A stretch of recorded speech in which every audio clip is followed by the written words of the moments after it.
নমস্কাৰ সুপ্ৰভাত আৰু ইয়াৰ টাইম হ'ল 8:40 ৰাতিপুৱাৰ আৰু ওলাই আহিছো ৰেপিডত ডিউটি কৰিবলৈ। ওয়েলকাম টু ৰেপিডত ডিউটি ডে 3।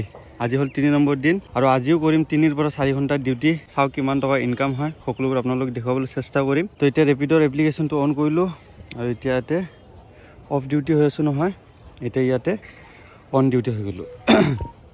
এতিয়া ৱেটিং ফৰ অৰ্ডাৰ্স।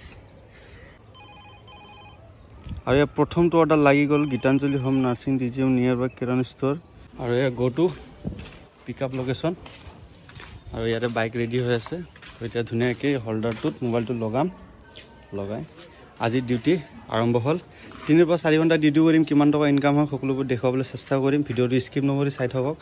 আৰু যদি আপোনালোকে গুৱাহাটীত ভাবি আছে ৰেপিডত ডিউটি কৰিম বুলি, তেনেহ'লে মোৰ এই ভিডিঅ'টো চোৱাৰ পিছত আপোনালোকে কিবা এটা বুজিব যে কৰাটো ভাল হ'ব নে নকৰাটো ভাল হ'ব। তো পাৰ্ট টাইম হিচাপত আৰু ফুল টাইম নহয়। আহি পালোঁ কাষ্টমাৰ পিক আপ লোকেশ্যন।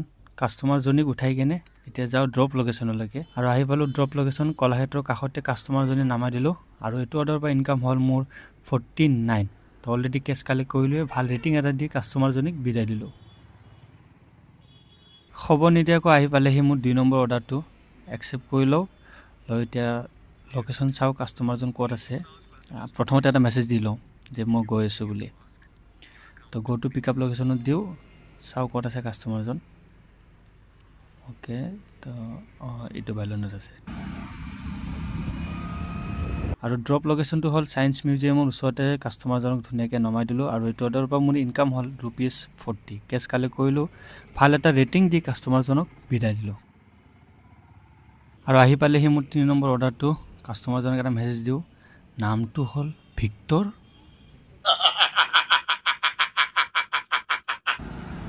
ইয়াতে কাষ্টমাৰজনক নমাই দিলোঁ। আৰু এইটো অৰ্ডাৰৰ পৰা মোৰ ইনকাম হ'ল 71। তো যোৱাকালি বৰষুণ দিয়াৰ বাবে ঘৰত গুচি আহিব লগা হ'ল। যোৱাকালি 3টা অৰ্ডাৰ কমপ্লিট কৰিছোঁ, 153 ইনকাম কৰিছিলোঁ। তো এতিয়া ভাবিছোঁ যে যোৱাকালিৰ ইনকামখিনি আৰু আজি কিমানখিনি ইনকাম কৰোঁ। তো 2 দিনৰ ইনকাম মানে এটা ভিডিঅ'তে দেখুৱাম বুলি ভাবিছোঁ। তো যোৱাকালি প্ৰায় 1.5 ঘণ্টা মানে ডিউটি কৰিছিলোঁ আৰু ইনকাম হৈছে 153। তো আজি কণ্টিনিউ কৰোঁ আৰু দেই। তো অনলাইন হৈ আছোঁ আৰু এয়া মোৰ আহি গ'ল প্ৰথমটো অৰ্ডাৰ। তো ছেকেণ্ডৰ প্ৰথমটো অৰ্ডাৰ কমপ্লিট কৰিলোঁ আৰু ইনকাম হ'ল 57। ছেকেণ্ড অৰ্ডাৰটো কমপ্লিট কৰিলোঁ, ইনকাম হ'ল 29। আৰু ইয়াৰ 3rd নম্বৰ অৰ্ডাৰ। তো ধুনীয়াকৈ একচেপ্ট কৰি ল'লোঁ আৰু কাষ্টমাৰজনক ড্ৰপো কৰাই দিলোঁ। আৰু ইনকাম হ'ল এইটো অৰ্ডাৰৰ পৰা 52। কেছ কালেক্ট কৰি কাষ্টমাৰজনক বিদায় দিলোঁ। 4 নম্বৰ অৰ্ডাৰটো একচেপ্ট কৰি ল'লোঁ। Go to pick up location চাই কেনে যাওঁ।